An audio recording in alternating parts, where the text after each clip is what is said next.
Dirty Food. Buat saya ya, saya scanning, loncat-loncatin aja YouTube-nya, saya lihat, wah ini udah selebaran aja menurut saya. Ya, selebaran lewat digital. Selebaran lewat, ya, bentuknya beda. Tapi secara visual oke lah, bagus lah. Karena diceritakan dalam film, ini emang agak sedikit. Beda, barangnya bagus ya. Agak menarik. Agak naik level ya. Penontonnya juga banyak ya. Iya. Saya melihat ini sebuah unjuk gigi bahwa saya loyal di barisan ini gitu. Mereka itu menunjukkan loyalitas 3 orang ini sebenarnya. Jadi agitasi provokasi aja kalau menurut saya.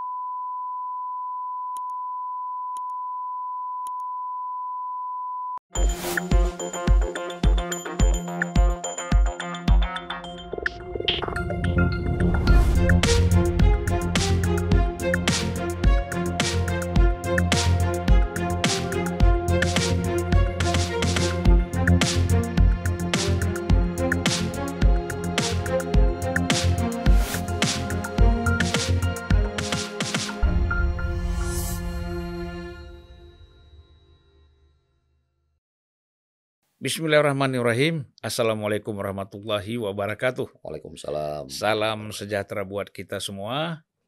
Salam juga buat seluruh para penonton yang setia Unpacking Indonesia. Ya. Dan saya hari ini mengundang salah seorang tokoh muda, aktivis 98, ya, alumni Institut Pertanian Bogor, IPB, Sarjana Teknologi Pertanian Industri Teknologi. Ya. Cepat sekali selesainya. 97 selesai 2002. Ya. Dan, lama itu Bang. Dan baru masuk IPB tahun 97, 98 ikut demo. Bergerak kita. Ikut demo ya. Wah, luar biasa. Ya. Dan kemudian sekarang ini sesuai dengan bidang studinya, ya, aktif membangun bisnis, kita sebut saja secara umum di sektor perairan ya. Itu apa, irigasi atau begitu? Oh, ini ya teknologi aja, water treatment. Water treatment teknologi. Aplikator aja Bang kita. Ya. Project. Ya, tapi yang penting ada usaha. Ada usaha. Ya kan? Ada usaha, ada makan. Ada makan. Gitu, nggak ada usaha, nggak ada makan. Itu kan yang penting. Betul. Luar biasa. Sekarang juga salah seorang anggota Dewan Pakar TKN Prabowo Gibran. Yes. 02, jangan lupa 02. 02. Ya. Dan saya terima kasih atas kehadiran Muhammad Sirot. Ya. Wah, sudah kita sebut semua aktivitasnya, namanya belum kita sebut. Siap. Sebenarnya namanya juga sudah cukup dikenal ya, Muhammad Sirot. Jadi pernah juga membangun sistem digital bekerja sama dengan Telkom ya.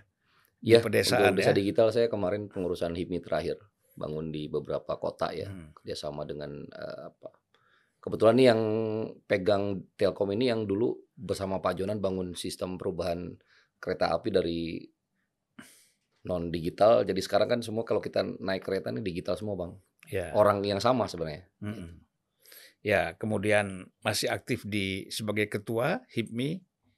Oh, HIPI ya, Himpunan Pengusaha Pribumi Jakarta Timur. Jakarta Timur baru dilantik bulan-bulan kemarin. Dan wakil ketua Kadin Jakarta Timur juga. Ya, luar biasa. Masih muda, nggak apa-apa main-main di Jakarta Timur dulu. Nanti kelas kita Jakarta Timur dulu Bang. Ya, nggak penting. Jabatan di mana kita bermain itu nggak penting. Siap. Yang paling penting itu apa yang bisa kita kontribusikan untuk membangun masyarakat. Betul. Punya jabatan tinggi pun tidak berbuat apa-apa untuk rakyat, untuk masyarakat, ya nggak ada gunanya. Buat saya itu udah berat. Ya. Itu aja udah berat. Posisi itu nggak penting. Yang penting apa yang bisa kita lakukan sesuatu kan. Nah, itu yang penting. Dan setelah saya baca-baca tadi dari berbagai informasi, tentu saya baca lewat Google ya. Yang sangat luas. Luar biasa sebenarnya. Sempat juga menulis buku ya, ada 3 atau 4 buku ya. Oh enggak sih, baru pertama. Cuman memang ada beberapa blog yang panjang ya dulu. Yang ya bisa dinikmati teman-teman mungkin lulusan SMA, SMK yang muda-muda. Itu saya kumpulkan, saya edit agar lebih mudah difahami. Saya kumpulkan selama COVID kemarin. 2 tahun itu saya kumpulkan jadi 2 buku. Sebenarnya lebih ke curahan pikiran. Nah ini istilah saya nih, curpik. Jurpik selama 2 tahun kita bisnis jatuh ya kan, nyari uang susah gitu. Terus juga banyak problem lah yang saya alami, saya bikin tulisan itu gitu. Iya. Jadi nggak stres-stres amat Bang kalau kita nulis ternyata. Gitu. Kita ini banyak beberapa hal perkembangan terakhir ya. Saya berpikir setelah putaran terakhir kampanye kemarin, Ya. ini betul-betul suasana agak sedikit senyap lah.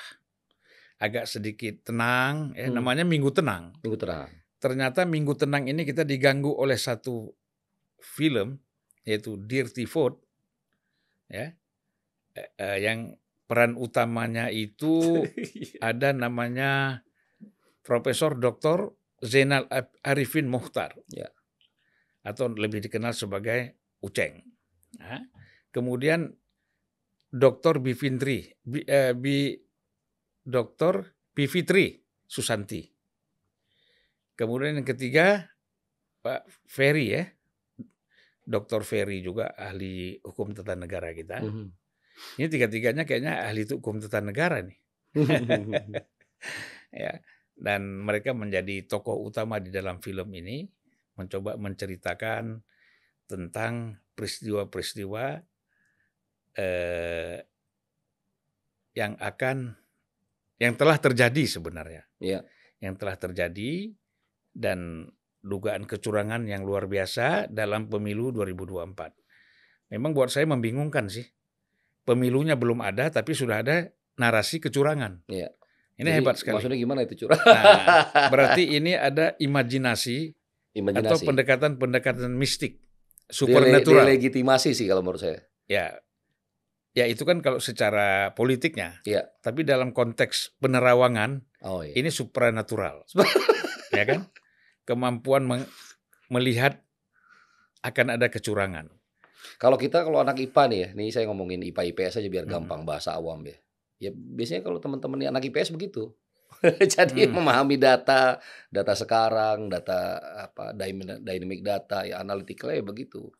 Terlalu banyak menurut saya input yang ambience ya. Harusnya kan faktual aja. Faktual aja lebih lebih sesuai dengan apa yang terjadi gitu kan. Ya saya lihat cuplikannya banyak yang data-data zaman dulu, pernyataan Pak Jokowi dibandingkan dengan yang sekarang. Hanya memang secara visualisasi ini yang bikin nih bukan sembarangan nih, Dandi Laksono nih, saya termasuk yang senang nih. Oh iya. Apa namanya ini production house itu? Watchdog atau apa gitu. Dari dulu saya suka ini sinematografinya gitu. Saya suka. Jadi ya kalaupun datanya, naratornya menurut saya agak kurang menarik, tapi karena sinematografinya bagus, ya ini film oke lah gitu. Bagus lah kalau menurut saya. Layak buat tontonan ya, bukan tuntunan ya. Iya. Bagus. Nah sekarang kalau kita menilai, ya tadi kan kita bicara oke lah. Kalau sinematografi dari segi nilai seninya, ya saya kira itu nggak masalah kan. Banyak film dari segi sinematografinya itu memang menarik, tetapi kan orang bicara kontennya, gitu loh. Apa yang visi misi yang ingin disampaikan dalam konten dalam film ini. Nah, banyak hal ya kalau saya lihat sebenarnya begini, peran yang dilakukan oleh ketiga orang ini, ya, yaitu tadi Dr. Ferry, Bivitri, Uceng, atau Zainal Arifin Mokhtar, itu kan melihat bahwa kalau kita lihat ini ketiga orang ini memang sudah tenar sekali ya, lewat TV, lewat video, podcast segala macam itu kan memang menyerang Pak Jokowi dan 02. Sudah tahu positioningnya lah, positioningnya udah tahu kita. Gitu, jadi orang begitu buka, tiga orang ini memang sudah memang beroposisi gitu. Nah, yang paling penting itu kan begini, walaupun kemarin dari tim TKN itu kan sudah melakukan klarifikasi ya. Nah kalau menurut si Rod sendiri ya, itu bagaimana menilai film ini? Sebagai orang yang hidup di alam demokrasi dan saya termasuk generasi X ya, yang menyukai karya-karya seni ya. terus juga kritik. Saya ini tukang kritik dari dulu. Cuman kan sekarang masuk ke kayaknya nih menang nih barang nih kan 02. Saya juga lebih berhati-hati dan saya tepo seliro lah pada teman-teman yang merasa terzolimi, tersakiti ya. Buat saya itu ekspresi yang bebas-bebas aja. Yang terzolimi siapa nih? Ya mungkin ya teman-teman ini ngerasa ya mungkin udah habis harapan kan. Sorry nih ya Bang. Surveinya yang diasuh oleh Persepi nanti nih. Lu karena terzolimi dengan merasa kalah dengan terzolimi itu beda. Iya. Ini merasa kalah kayaknya. Ya mungkin ya, tapi kan maksudnya dia harus melakukan action. Nah, saya melihat ini sebuah unjuk gigi bahwa saya loyal di barisan ini gitu. Saya ada di barisan ini. Saya melakukan effort yang luar biasa. Nilai ada di barisan siapa? Saya melihat mereka itu menunjukkan loyalitas 3 orang ini sebenarnya. Jadi kalau kita lihat, kayaknya kalau lihat loyalitas ke 001 ya. Kayaknya ya pokoknya bukan 02 Bang. Saya sih cuma lihat itu aja. Jadi buat saya ini ya hiburan yang menarik ya. Nggak usah terlalu ini. Kalau saya sih bilang ke teman-teman pakar juga ya, waktu diskusi cukup ramai juga. Ada yang agak emosi juga. Karena kan mungkin teman-teman dia juga ini. Tapi saya bilang gini loh, ini kan kita sudah di atas, survei udah bagus. Tinggal jaga TPS aja. Karena narasi kayak gini udah percuma. Ini harusnya di awal-awal. Awal-awal atau pertengahan lah ya. Kalau ibaratnya kita perang gitu, ini kan lucu. Ya kalau awal-awal kan belum tentu tahu kalah atau bisa. Persoalan kan kenapa di akhir karena udah tahu akan kalah kan? Ya, kan gitu. Aduh. Ini abang ini sebenarnya saya jadi moderator aja nih Bang kayaknya. Situ 02 aja. Dibantuin kita. Kan begitu kan dalam pandangan itu. Kenapa baru kan pertanyaan orang tuh sama semua. Kenapa baru sekarang? Rasa itu terdeteksi oleh beberapa teman di Dewan Pakar. Karena kayaknya ini udah ibarat orang mau tenggelam. Ya ada styrofoam, ya dia pegang aja itu apa akar yang nggak ada kaitannya dengan misalnya nggak terkait dengan pohon besar. Orang mau tenggelam ya apa aja diraih. Iya. Dan itu kita harus paham ya secara rasa gitu. Jadi jangan juga kita teman-teman 02 ini terpancing terus ikut-ikutan ngapain gitu. Jadi strateginya juga ya nembak tikus gitu ya nggak usah pakai meriam gitu. Kalau menurut saya kayak begini ya dengan pernyataan TKN kemarin ya lengkap lagi ya, ada Bang Dasko, ada Habibur Rahman, ada lagi kalau salah Pak Rosan tuh membantah yang Bukoni. Klarifikasi udah maksudnya udah lebih cukup lah. Orang sekarang juga udah jelas kok pilihannya mau deket-deket Pilpres nggak bisa diubah-ubah kalau menurut saya. Event kan narasi itu jadi mungkin bisa difahami mungkin ya saya pelajari ya. Yang masa mengambang itu nggak banyak ya. Kita kontestasi selama 3-4 bulan ini berjuang untuk dapetin suara yang mahal ini kan. Masa mengambang ini kan suara paling mahal Bang. 5% lah. Ya. Kalau hasil survei kan 5%. Ya, katakanlah itu. Kan Prabowo ini kan begini, Prabowo Gibran ini. Cuman agak landai kan. Begini kan.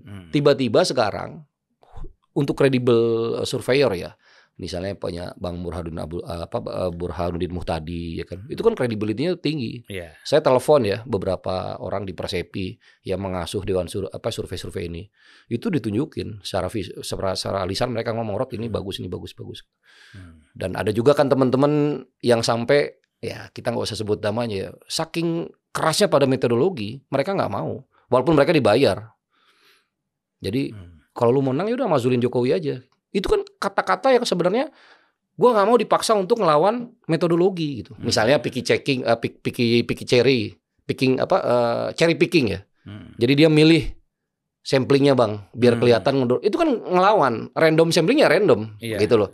Kan hal yang kayak begini ini nggak bisa. Orang kalau udah basis bisnisnya karena teknokrat ya, karena dia berbasis ilmu, dia nggak akan melawan sisi keilmuannya dia gitu. Mendingan hal yang lain kalau memang mau quote and quote yang melacur gitu, tapi jangan pakai ilmu yang saya pegang gitu. Itu menurut saya sekarang sudah banyak ya di kelompok manapun ya. Di 01, 02, 03 ya. Saya juga perlu mengakui juga di 02 juga nggak semua cerdas gitu. Kadang-kadang juga ada delusional gitu. Banyak lah teman-teman yang kadang-kadang mendewa-dewakan paslon kita sendiri udah kayak dewa aja. Nggak bisa selesai juga ini barang nih. Kan problemnya kompleks gitu negara ini. Nah makanya penting orang-orang yang berpikir ini ada di semua kelompok Bang. Dan juga jangan ngerasa orang menyampaikan begini kita tangkap lihat narasinya terus kita timpalin itu. Mungkin mereka ngerasa ngejengah aja nih. Kok saya udah nggak bisa di ruang? Saya kerasa banget Bang, selama 10 tahun ya berada di kubu Pak Prabowo, itu sulit sekali melawan dominasi kekuatan kelompoknya Pak Jokowi. Sekarang saya kalau main isu 2 hari 3 hari counter itu langsung beres. Begitu mudahnya kami mengcounter, dan bukan saya sendiri. Saya mau malas-malasan aja nih 2 hari 3 hari tidur gitu Bang, nggak gerak nih. Itu eksponen lain begitu muncul.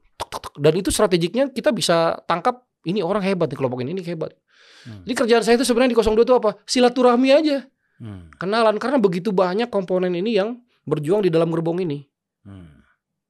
Itu bedanya gitu. Jadi saya kerasa banget teman-teman yang di luar kelompok 02 ya, mungkin 01, 03 atau bahkan di luar kelompok itu, yang mungkin dia barisan golput kan banyak juga mungkin ya teman-teman aktivis gitu. Dia jengah lihat kondisi begini gitu. Ya saya kira harus pakai rasa. Udah jangan pakai logika lagi. Coba bayangkan posisi kita di tempat mereka pasti kesiksa itu. Ya betapa koalisi aja beda banget kan. Ini gede, ini kan grand gitu. Yang ini tiba-tiba kok kayaknya kok orang-orangnya kok ya kita lihat banyak loyalis tapi yang berpikirnya dikit. Susah loh. Di medsos itu ya teman-teman narasi-narasi yang intelektual susah banget ya. Misal pakai cara-cara ya kan kayak bawa kunci surga. Itu kan kita gampang matah-matahin kayak gitu. Orang kita dulu di situ kok. Intelektual di kelompok ini udah nggak ada gitu. Di 2 barisan ini larinya ke tengah. Kan gimana Bang? Menurut Abang gimana perasaannya? Kalau saya pakai rasa udah. Rasa orang Sunda saya keluar. Saya tuh udah terenyuh aja. Saya banyak diem aja udah. Udah kita fokus ke TPS aja gitu. Nah makanya ya ini benar mungkin ya ke depan ini memang harus konsolidasi dengan baik gitu ya. Elit-elit harus bersatu, saya kira. Udahlah, ini kan kalau kita ngobrol-ngobrol di warung kopi juga teman-teman ini udah sadar juga apa yang terjadi gitu. Jadi juga jangan main pasukan terus gitu di bawah itu. Kan kasihan juga, ngapain juga ngabisin amunisi. Jadi itu artinya banyak teman-teman yang dulu nyerang ini sebenarnya sadar bahwa pemilu ini 1 putaran. Saya sih melihat itu. Ya saya simpel aja. Oke, taruhan sejuta-juta. Paling 45 juta lah. 45 orang yang berani. Sisanya nggak ada. Mereka cuma bekerja karena KPI aja ibaratnya. Gue dikasih resource, gue harus kerja, ya nunjukin ke bos gitu. Kayak gitu. Itu ada teman yang Alphard second loh. Sekali putaran. Padahal waktu itu survei masih belum nyampe 50% plus 1. Masih 48-49 berani. Kenapa? Ya karena indikator, namanya aktivis kan tahu indikatornya kan. Begitu sekarang 42, apalagi. 52. Ya 52, ada yang 53, 54 lah let's say gitu. Ya kan 2% tuh berapa juta Bang, dari 205 juta kan gede juga itu, susah ngambilnya kan. Kita kan cuma butuh 50% plus 1 toh. Benar nggak Bang? Iya. Jadi menurut saya ya kalau orang yang intelek ya, ngerti angka, ngerti data, ngerti bahwa ruang demokrasi kita semakin bagus ya. Nggak akan pakai lagi alasan-alasan aneh. Misalnya gini ya. Dulu Ahok surveinya bagus gitu. Waktu lawan Anies. Dulu tuh belum ada Persepi, belum ada, kita baru belajar loh. Pak Jokowi itulah yang menurut saya, Jokowi Ahok ya, saya juga di Jasmap dulu bareng ada senior HIPMI yang bikin itu gitu. Kita juga volunteer cyber gitu ya. Dulu tuh belum ada survei-survei yang benar-benar dirawat oleh intelektual supaya nggak keluar jalur. Kita ini udah makin keren, nggak bisa lagi bohong-bohongan. Dan kelompok intelektual itu ada di banyak kelompok. Kalau ngaco-ngaco kita banyak yang jewerin karena udah ngerti gitu. Teman-teman kita yang sekarang di media sosial itu dia belajar. Kayak Abang main podcast gitu, masuk ke Instagram, punya tim. Kan ini kan wilayah millennials. Tapi generasi Abang masuk ke situ menjelaskan gitu. Atau contoh misal Pak Anies masuk ke TikTok. Walaupun saya nggak terus setuju strategi medsos kayak begitu ya, karena buat saya itu ini boomers kok masuk ke TikTok gitu. Tapi buat saya itu sebuah langkah yang bagus ketika ingin mencerahkan teman-teman Z yang lebih banyak kan movement ya. Kalau di TikTok tuh pargoy gitu orang istilahnya itu. Dia nggak mau kebanyakan narasi gitu. Kebanyakan speech itu buat mereka bosen. Jadi jangankan Z ya, M ini kalau Bang Sandi bilang itu untuk nonton konten yang itu cuma 7 menit Bang, sisanya dia udah terdistract tuh. Kalau nggak tertarik gitu. Sama kayak saya nonton film ini nih. Ya, dirty voters ya, dirty vote. Buat saya ya, saya scanning, loncat-loncatin aja YouTube-nya, saya lihat, wah ini udah selebaran aja menurut saya. Ya, selebaran lewat digital. Selebaran lewat, ya, bentuknya beda, tapi secara visual oke lah, bagus lah. Ya, kalau kita perhatikan memang apa yang diungkapkan di situ sebenarnya sudah diungkapkan juga lewat media sosial yang lain ya, YouTube atau lewat Twitter. Sudah sering kita dengar sebenarnya. Tidak ada hal yang baru apa yang disampaikan dalam film itu. Cuman karena diceritakan dalam film, ini emang agak sedikit beda, barangnya bagus ya. Agak menarik. Agak naik level ya. Penontonnya juga banyak ya. Iya. Sekarang sudah. Terus di masa-masa minggu-minggu tenang ini loh. 5,4 juta. Tapi kalau dalam persepsi saya, penonton yang nonton ini pasti bukan pendukung Prabowo. Pendukung Prabowo udah nggak nonton lagi. Dia skip aja udah. Ya begitu lihat misalnya Bipitri, kemudian Zainal Arifin Mokhtar, Ferry, langsung dia bilang udah skip. Karena abang kenal kan. Kalau saya paling Pak Uceng aja. Sebenarnya kan mereka itu pemikir-pemikir boleh kita bilang intelektual yang cukup bagus lah ya. Nah, tapi memang intelektual kita kalau sudah terjerumus dalam permainan politik praktis itu memang disayangkan gitu loh. Ya pasti tercelup lah bang. Pasti tercelup sedikit-sedikit. Kayak saya juga nggak bisa juga dibilang saya ini ngaku netral, independen, nggak bisa lah. Pasti ada keberpihakan. Ya, dan keberpihakan itu wajar ya saya kira. Bahasa yang saya suka itu teman-teman jurnalis di Kompas bilang, Kompas itu tidak netral, tapi independen. Maksudnya independen apa? Kami berpihak tapi dengan pikiran kami sendiri, dengan diskusi kami sendiri. Menurut saya bahasa itu yang bagus buat demokrasi. Atau independen objektif. Independen objektif. Ya. Kalau netral kan nggak bisa. Nggak bisa. Ya, bagaimana orang mau netral? Tapi kan objektif bisa, ya kan? Artinya dia menyampaikan sesuatu sesuai dengan yang sesungguhnya dan dengan nilai-nilai kebenaran kan? Gitu loh. Itu baru independen yang benar. Dan skala untuk sampai pada objektivitas yang murni ya, maksudnya kebenaran absolut gitu. Kebenaran yang ruhiyah gitu. Ya susah juga kalau baru kayak saya. Kalau Bang Zulfan ya udah pernah di masa turunnya Pak Habibie, kita ketemu kemarin diskusi. Ya orang sudah bilang nggak semua kalangan, nggak semua sagi. Jadi sudah jiwanya itu sudah lengkap. Baru bisa karena spektrum pikiran dan visualisasinya udah ngeliat banyak hal. Jadi dengan ambience kecil mungkin abang udah nggak tergerak. Tapi kalau teman-teman yang baru belajar, intelektual yang ya masih doyan panggung gitu ya, masih kasih kesempatan dulu aja biarin. Kayak saya juga digituin sama senior. Biarin aja si Sirot ngomong begini ngaco-ngaco biarin.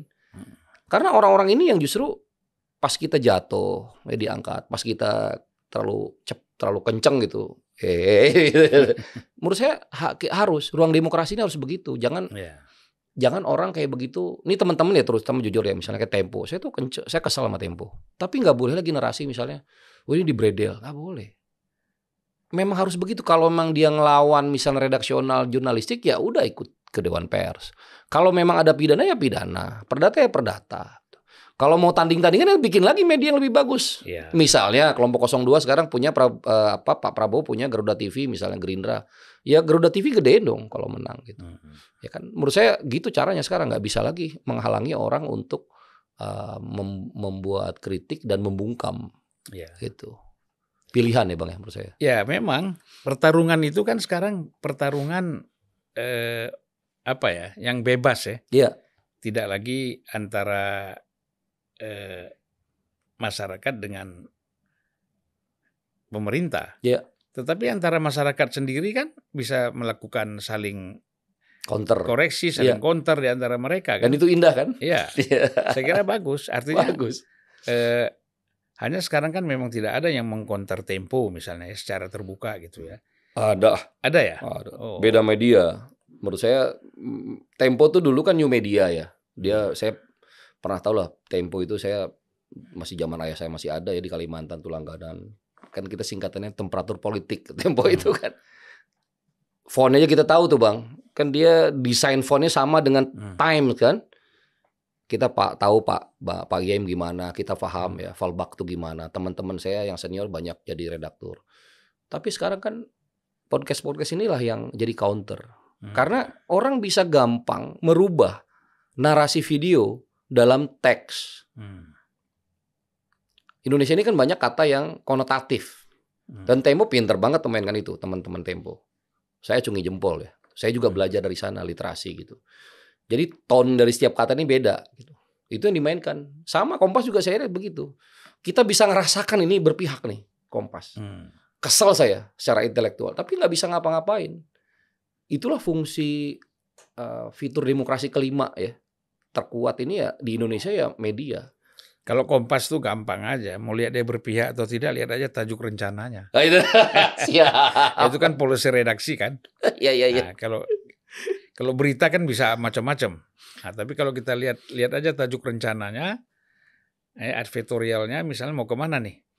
Tapi yang jelas baru kali ini gue ngeliat ada guru besar Dria Karya gitu, mengungkapkan keprihatinan. Ini kan kalau kita baca Kompas kan sering banget pemikir-pemikir dari Dria Karya ini kan. Terus tiba-tiba profesor ini kumpul terus kayak mengungkapkan kekecewaan gitu, ya kan, kepada Pak Jokowi. Baru kali ini loh. Ya kan? Padahal kalau menurut saya kan pendukung Pak Prabowo. Ngaconya Pak Jokowi dulu mimpin banyak banget menurut saya loh. Kok nggak bersuara? Saya simpel aja. Kenapa pas gila dia dukung Pak Prabowo kok kayak gitu. Saya ngerasa tuh kayak gitu. Ya makanya memang orang yang tidak senang kepada Pak Jokowi sebenarnya memang tidak senang kepada Prabowo. Sekarang ini? Loh iyalah, kan gitu.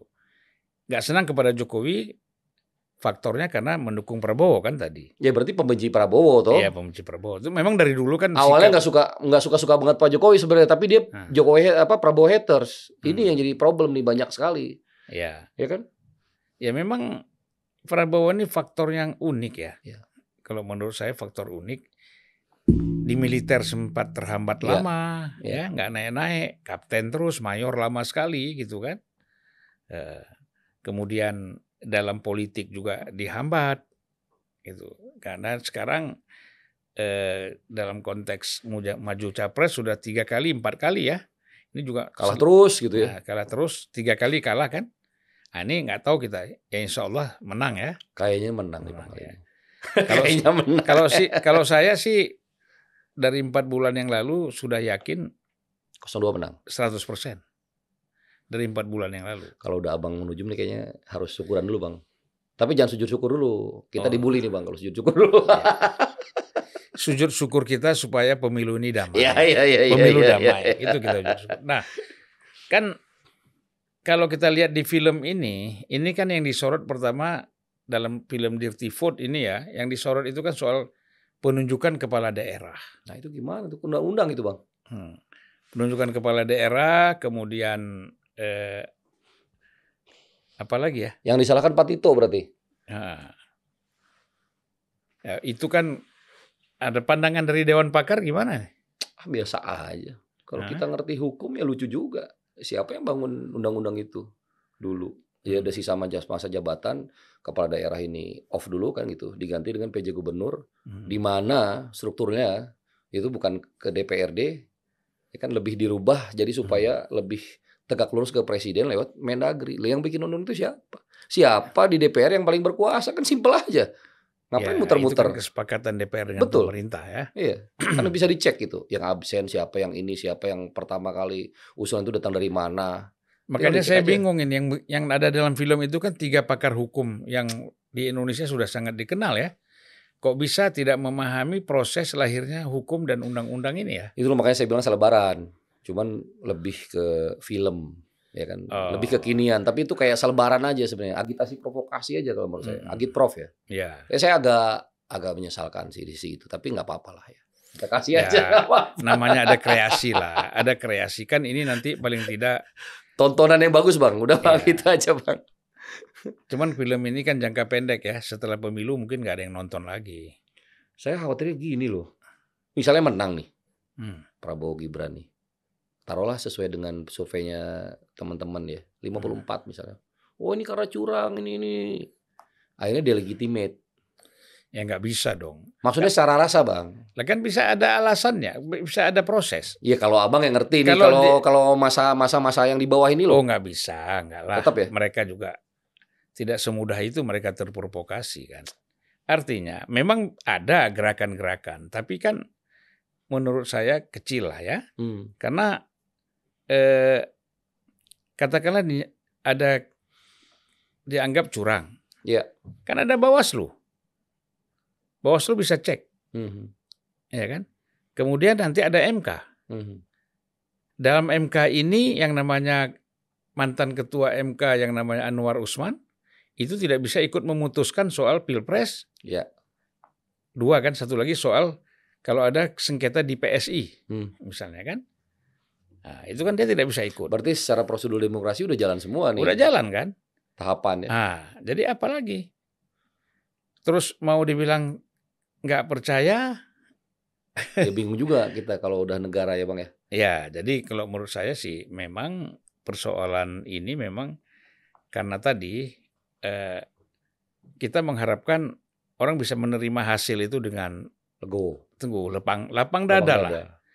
Ya, pada akhirnya kan itu. Nah kemudian apalagi setelah itu misalnya bisa semuanya diajak berkomunikasi lagi ya. Udah selesai lah kontestasi, kita cari mainan yang lain lah. Carilah gitu. Gimana kan supaya bisa bekerja, bisa bangun bangsa ini lebih baik lagi gitu loh. Kalau ribut terus gimana? Habis Covid dihajar. Nah ini kan kita harus tahu bahwa sebenarnya yang berkeinginan untuk kita ribut ini pasti negara-negara asing yang punya kepentingan. Itu pasti. Kita lupa itu. Ya. Bagaimana setiap hari buruh kita diganggu ini pasti ada mainan asing juga supaya industri kita hancur, kemudian pengangguran meningkat, industri pindah ke negara lain. Jadi kadang-kadang gini ya, saya teknokrat yang menurut saya berpihak ya. Saya sih belak-belakan aja lah. Ya saya berpihak oke, tapi banyak juga yang berpihak kan di kubu sebelah. Hilirisasi misalnya. Gimana itu pikiran anti hilirisasi menurut saya? Oke lah misalnya nggak sempurna hilirisasi ya. Masih pegang nih perusahaan-perusahaan Cina yang pegang. Ya terus yang mau beli siapa? Amerika lagi jatuh kok. Eropa udah tahu kelakuan Eropa begitu. Yang mau teman kita yang paling dikit di Cina. Industrinya lagi bagus, pembangunan mereka persentasenya masih bagus. Cuman mereka ini kan punya problem. Ada tenaga kerja dia yang kadang-kadang dititipin sama kita. Maksud saya dalam deal bisnis, deal kita ya, swasta aja nggak sempurna kadang-kadang. Nah ini kadang-kadang dihajar. Padahal strateginya sudah benar gitu loh. Makanya menurut saya Pak Prabowo itu ya lanjutkan, sempurnakan. Nggak sempurna. Kalau kita bicara hilirisasi ini kan bicara smelter. Ya. Artinya kita membangun smelter. Saya tahu betul tahap-tahapnya. Ya. Banyak sekali bahan-bahan yang digunakan itu agak lebih murah dan kualitasnya juga bagus itu dari Cina. Ya. Oleh karena itu menggunakan teknisi-teknisi dari Cina. Dan bertahap mereka pulang. Ya kan gini Bang, kita itu secondary industry kita tuh nggak jalan. Ini yang ngomong Pak Rao Purnama loh, salah satu dewan pakar di TKN. Dan saya udah ngaji ya ke beliau itu sejak lama. Karena kan saya memang bidang saya teknik industri. Kalau di IPB itu kita sebut hilirisasi itu pohon industri Bang. Jadi mulai dari bahan baku. Cuman kan basisnya kalau kami kan natural resource. Nah ITB, anak UI, anak UGM biasanya kan yang mineral sih mereka pelajari. Kalau kami enggak. Kami ini bahan pertanian aja. Natural resource lah yang bisa sustainability-nya lebih bagus ya. Bisa ini gitu. Itu tuh kita untuk di migas itu kan memang tidak melakukan hilirisasi. Jadi dari minyak mentah itu harusnya jadi plastik dan fuel ya. Misalnya ujungnya ke kalau Pertamina itu jadi Pertamax, Pertalite kan nggak jalan. Kita ambil konsesi dengan perusahaan asing jual. Ya di kilang minyak Singapura kita impor. Kan bodoh bangsa kita ini. Kita harus bisa koreksi teknokratnya. Nah sekarang kita punya mainan baru, mineral ini. Ya apalah LFP lah apa yang disebut Pak Thomas Lembong segala macam. Intinya ini ada game changer. Memang pemainnya beberapa ya teman-teman yang di atas ini gitu loh. Tapi maksud saya jangan sampai kita ngiri ke teman-teman yang berkuasa ini, tapi nggak ngelihat peta besarnya gitu.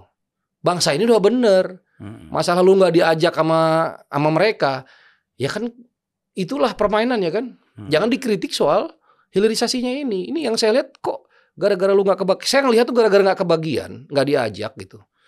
Terus tiba-tiba kok menyalahkan strategi besarnya, salah dong. Mendingan sempurnakan misalnya sisi kebijakannya, gitu kan.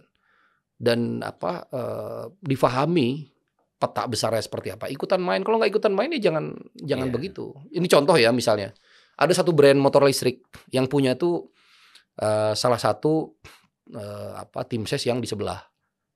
Dia punya. Artinya apa? Ini orang memahami bisnis hilirisasinya kalau bagus. Dia bangun brand. Dan TKDN-nya saya udah cek itu 80%. Ini kan keren. Dan dia nggak pernah mengkritik hilirisasi.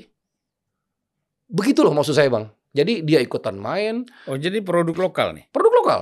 Ya, ntar mudah-mudahan bisa support podcast ini nih, Bang. Nih. Kan barang lokal, bagus ya kan. Maksud saya kayak gini udah banyak nih gitu. Daripada kita, narasi besar kita tuh kayak mengkritisi hilirisasi. Tapi anti import. Kan lucu nih.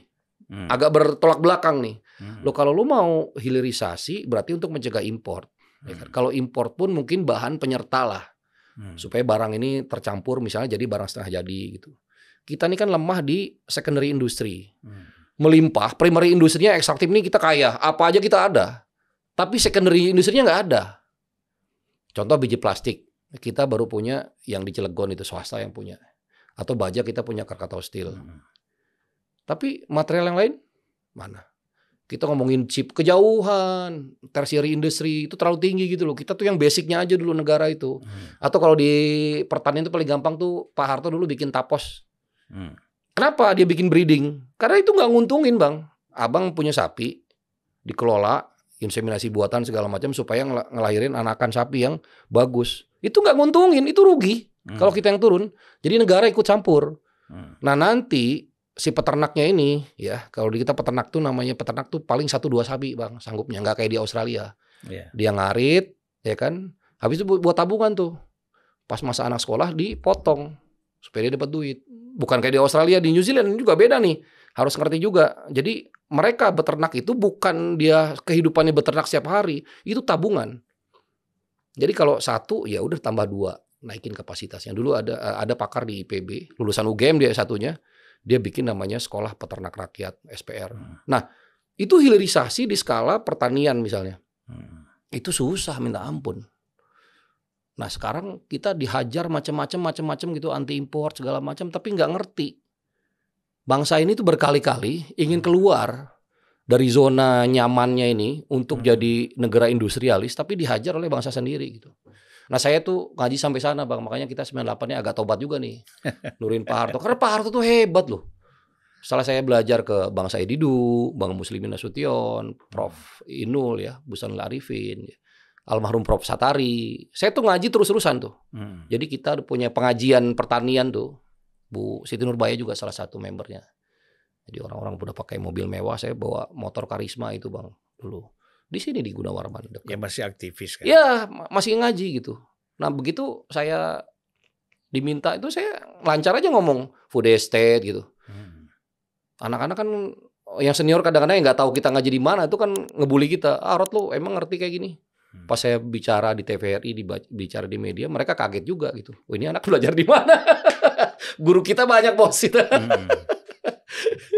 Ini sedikit lah masalah hilirisasi tapi yang natural resource ya saya paham. Tapi kalau yang ini kan teman-teman ITB jauh lebih ngerti lah ya.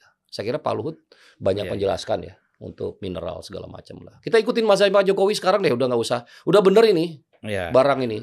Makanya ditentang oleh Barat, oleh Uni Eropa. Pastilah. Kita udah pengalaman dengan mereka itu. Bagaimana sawit kita mereka itu. Iya kan? Dihajarnya apa coba? Lingkungan ya kan? Terus pekerja. Jadi macam-macam lah. Jadi menurut saya memang kita harus hati-hati ya bagaimana memanage isu-isu ini. Jangan sampai terpengaruh kemudian mematikan strategi industri dan perekonomian kita. Nah ini yang perlu mungkin lebih dipahami dan disadari. Efeknya ya. Untuk negara ini seperti apa nasibnya. Tapi kan dari balik ke sini, Bang. Harus bersih juga nih aktivis-aktivis kita ini. Itu kan kembali lagi istilah orang yang bilang nawaitu. Nah itu. Niatnya. Tapi kalau memang sudah menjadi bisa dibayar, kemudian kedua jadi anti asing, ya. Asing ini kita tidak anti asing, tapi jadi anti asing negara-negara yang ingin memang merusak bangsa kita itu harus kita lawan, siapapun lah kan. Jangan kebangetan lah kalau menurut saya. Sekarang banyak orang kebangetan kalau menurut saya. Iya, itu. Kita tahu lah, namanya aktivis, kita paham kok. Tapi jangan kebangetan lah. Kalau kayak gini menurut saya kebangetan nih. Kan kasihan loh. Kredibilitas nih Pak Uceng ini, mohon maaf nih. Dulu waktu 2019 kan, ganteng, pinter, jadi moderator kalau nggak salah ya. Sekarang bikin begini kan kita, aduh. Ya mohon maaf nih ya, senior loh. Saya nggak kenal secara pribadi, tapi buat saya nih Pak Uceng nih, saya senang sekali dengan gaya dia. Tapi kan nanti bisa taubat. Amin. Kalau dia merasa salah kan taubat, ya kan? Dan taubat itu biasa pasti diterima lah. Insya Allah. Tuhan saja menerima taubat kita, masa kita tidak menerima taubat kita? Ini aliran Gus Baha nih, ya kan indah banget nih surga nih, kayaknya gampang banget ya. Saya suka di satu bahasa kan? gitu. Tobat, ya kan? Apalagi taubatan nasuha, tidak akan mengulangi lagi. Wah, tapi jangan tomat. Tobat sambal. Tobat kumat. Tomat itu tobat kumat. Tobat kumat lagi kan gitu. Nah ini kalau Pak JK itu kan bilang, satu putaran itu membutuhkan 85 juta suara. Menurut dia sulit dicapai kecuali merampok suara rakyat. Ini bagaimana TKN ini mulai? Ini bahasa-bahasa dewa ya, merampok suara rakyat. Saya kira kalau Pak JK jangan saya lah ya. Kalau Pak JK di kelasnya beda. Nggak apa-apa dong. Saya pengagum beliau. Ya kalau Pak JK kan saya paham lah ya. Kan motor yang paling saya kagumi untuk berdebat Pak JK itu kan almarhum siapa yang sudah meninggal nih, yang dulu punya istilah peng-peng tuh. Oh, Rizal Ramli. Bang Rizal lah ya. Tinggal buka aja kasetnya Bang Rizal yang lama-lama Pak JK. Karena kan kita ini kan kalau manusia ini bisa dibantah ya, kecuali Nabi tuh. Karena ada wahyu tuh. Kalau manusia gampang. Sahabatnya dengan sahabat lagi. Kalau senior aktivis ya, pengusaha, salah seorang yang saya kagumi Pak JK. Supaya kita nggak terlalu kagum sama beliau, kita lihat musuhnya kan gitu. Saya nih nggak, saya puasa baca buku punya Bung Karno, ini ada bukunya Bung Karno. Saya pengen tahu, karena saking hebatnya nih orang, saya pengen tahu kisah yang lainnya dulu nih. Saya baca Tan Malaka, saya baca Buya, ya. Sahrir belum nih, saya baru baca itu Saprudin ya, baru 3 nih Bang. Para buku Bung Karno banyak saya, dikasih hadiah sama Soekarnois. Kebetulan banyak senior saya ini yang memang Soekarnois. Saya puasa kenapa? Karena saking hebatnya nih orang. Jadi kalau di ilmu ISO itu dia menulis apa yang dikerjakan, dia mengerjakan apa yang ditulis. Itu Bung Karno. Maka literasi tentang dia kan hebat sekali. Saya curiga nih, jangan-jangan yang lainnya hebat tapi nggak ditulis kan gitu. Saya cari benar. Nah, sama Pak JK juga karyanya banyak, ya kan? Karyanya hebat. Kemana-mana kata-katanya itu kan jalan keluar. Itu kita dalam project management nggak ada kalau menurut saya yang paling hebat untuk tingkat political nasional Pak JK. Karena pasti ini beres dia punya urusan kalau Pak JK. Tapi kan kita ini nggak boleh kagum terlalu berlebihan. Nah saya biasanya Bang Rizal yang saya dengerin. Dulu Bang 2019 kita jadi moderator Bang Rizal. Dulu kita Apnas Bang. Bangkalapan. Iya. Kita senang Bang Rizal gitu. Ya walaupun beberapa aktivis senior juga kesel juga pas almarhum kan masuk kementeriannya beliau juga dulu kan. Tapi kan itu urusan senior lah. Kalau saya tetap pengagumnya Bang Rizal, tetap pengagumnya Pak JK. Saya urusan yang seperti itu biarkan dewa-dewa ini yang sedang berkomunikasi satu sama lain. Karena kita runtutannya terlalu jauh Bang untuk mengomentari itu. Kalau buat saya ya, saya lebih jaga adab aja. Kalau saya ya. Tapi kalau kawan-kawan sendiri yang di situ saya sikat beneran kalau karena udah teman-teman. Tapi kan ini yang kita persoalkan itu narasi kecurangan kan. Bahwa kalau satu putaran berarti kan dianggap curang. Jadi susah kan? Bagaimana kita menilai? Terus mau berapa? Dari mana logikanya? Kalau saya lebih suka ini logikanya Bang Sudirman Said. Nah ini kan quote and quote nih kan memang beliau sahabatnya Pak JK lah. Nah, ini senior saya dulu senang sekali salah satu intelektual kita. Bang Sudirman kan ngomong gini waktu di Habibie Library itu kan. Bahwa kenapa harus 2 putaran? Supaya konsolidasi lebih rapi. Konsolidasi lebih smooth. Menurut saya itu lebih masuk akal. Tapi kalau kecurangan menurut saya nggak pas ya. Enggak, tapi kan itu engineering. Artinya kalau 2 putaran agar kita bisa konsolidasi, itu kan engineering artinya. sebenarnya bisa 1 putaran, tapi kita karena ingin Itu konsolidasi. pesan-pesan mungkin pesan ke dewa-dewa juga Bang, bukan ke kita. Jadi logika itu juga, iya kan? Iya. Logika itu nggak bisa juga. Jadi kan sama aja orang memaksa 2 putaran, memaksa Dengan 1 maksa putaran. Nah, sekarang kan semua kan dilihat dalam proses. Nanti pada akhirnya proses ini dilihat pada hasil kan? Gitu loh. Saya kebetulan berkomunikasi dengan intens dengan beberapa relawan, terutama yang ada kaitan dengan teman-teman pengusaha yang muda ya. Ya salah satunya Repnas. Nah, Adinda Anggawira ini, ketum Repnas ini mengkalkulasi penghematan yang bisa dibuat kalau kita sekali putaran. Itu 27 triliun. Nah, saya husnuzon aja lah. Angka 27T ini benar. Kan hemat lumayan Bang, 27T. Kalau sekali putaran.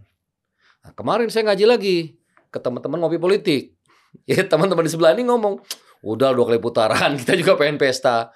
Jadi karena nggak ada mainan, jadi nggak ada baliko, nggak ada apa. Jadi industri dalam politik itu juga berjalan kalau 2 putaran. Artinya apa kan? Nggak logis tapi logistik gitu. Jadi udah apa tuh nggak masuk akal tapi masuk rekening nih kan logika kayak gini. Ya udah kita ya kalau udah kayak gini kan artinya teman-teman yang di 02 jangan kencang-kencang juga. Paham juga gitu loh nih kawan-kawan kita di sebelah ini. Jadi bukan masalah dipertarungkan masalah pikirannya lagi, udah bukan itu lagi. Saya paham banget itu. Kan berarti kalau 2 putaran kan ya lumayan kan ada narasi gabung 1 tambah 3 jadi 4. Seru gitu loh. Ya tapi kan seru, mungkin mereka pengen seru aja. Iya. Cuman kan persoalan negara itu kan nggak bisa jadi permainan seperti itu ya. Ini kan kelas-kelas menengah yang memang urat juangnya itu tebal sekali gitu loh. Mereka nggak capek-capek. Kalau saya hayu aja nggak masalah. Kalau saya ya, kita nafas kita juga panjang. Saya beberapa perusahaan saya off ke pimpinan komisaris, saya bilang saya mau tempur dulu. Mereka kasih ruang. Boleh, saya bilang nggak ada masalah.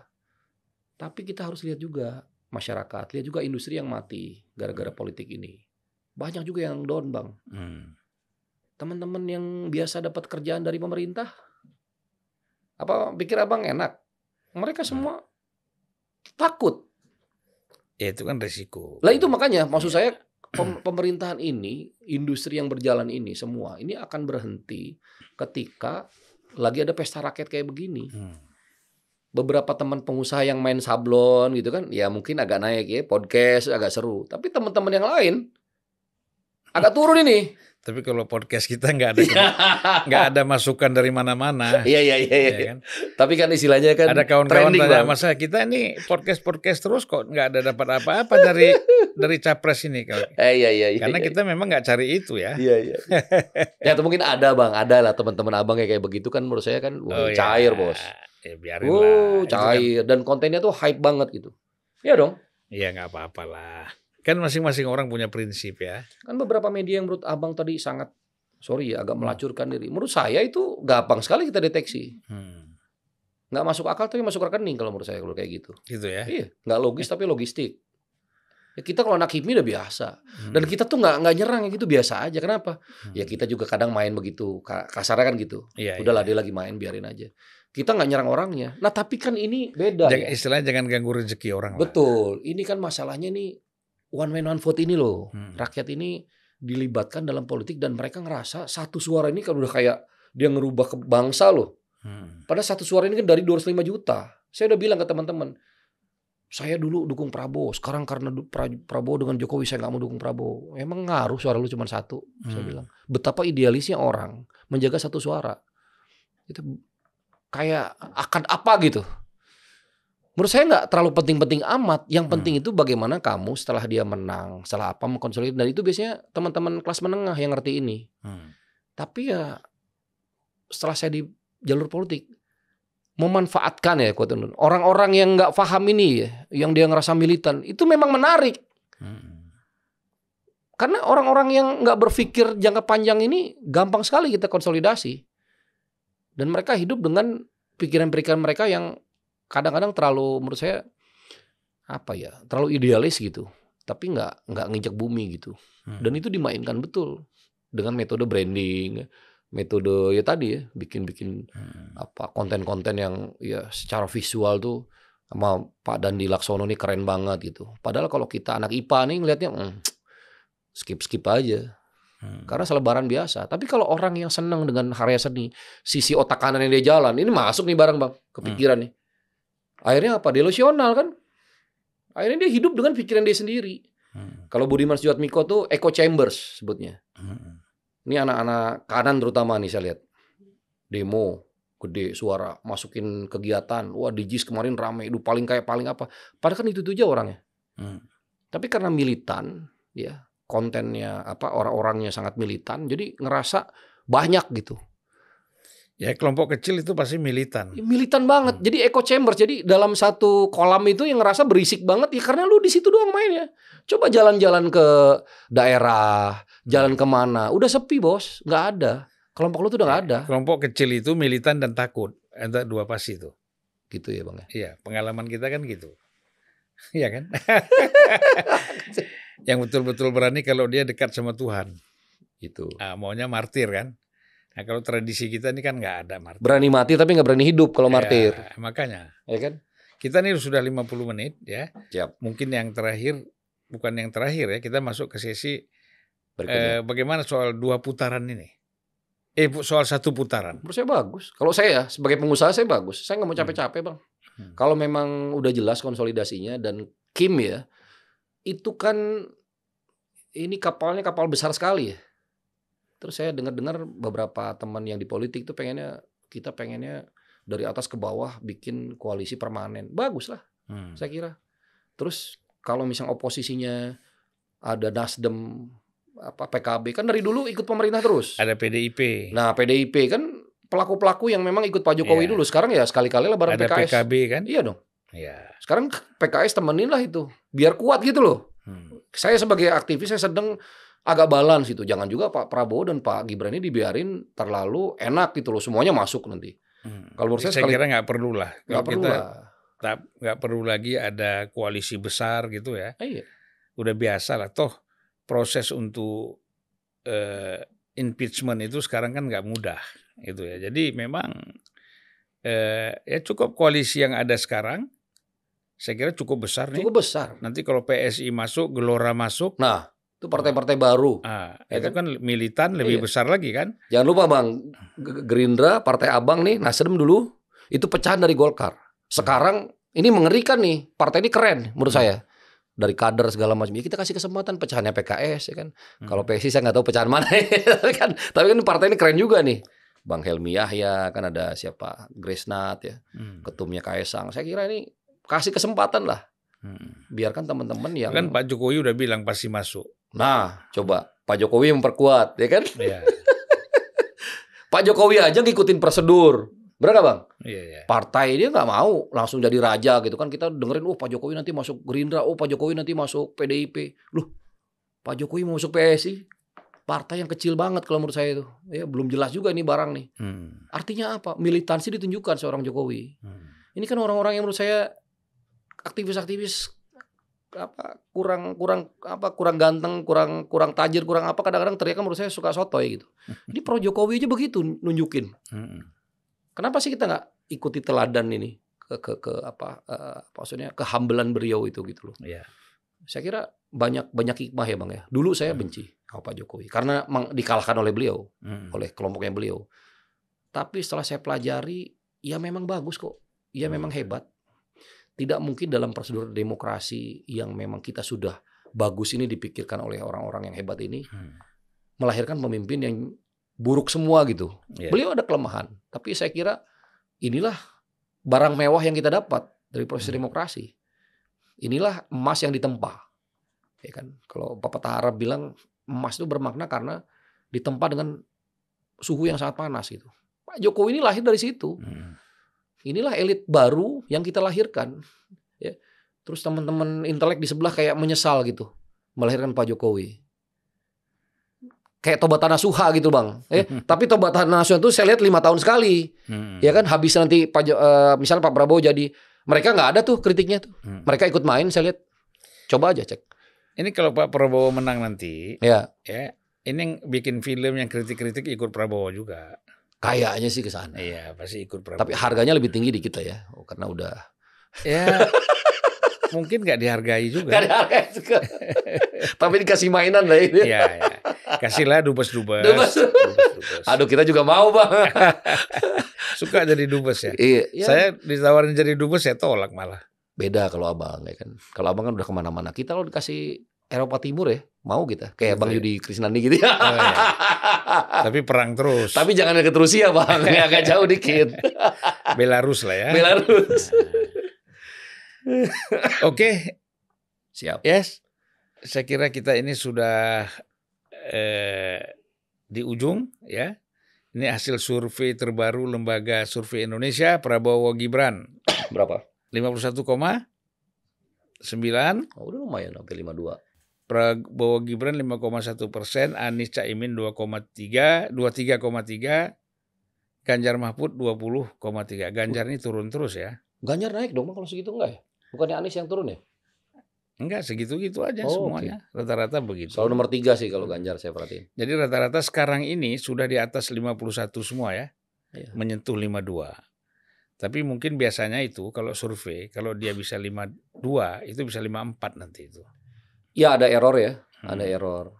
Ya kita nggak tahu lah, nanti kita lihat kan error kan bisa ke atas bisa ke bawah ya. Ini 3 hari ini macam-macam bisa terjadi kan. Iya. Apalagi misalnya orang tidak suka dengan ada film, ada macam-macam, ada yang suka dan tidak suka. Malah ini backfire kalau menurut saya film ini. Iya.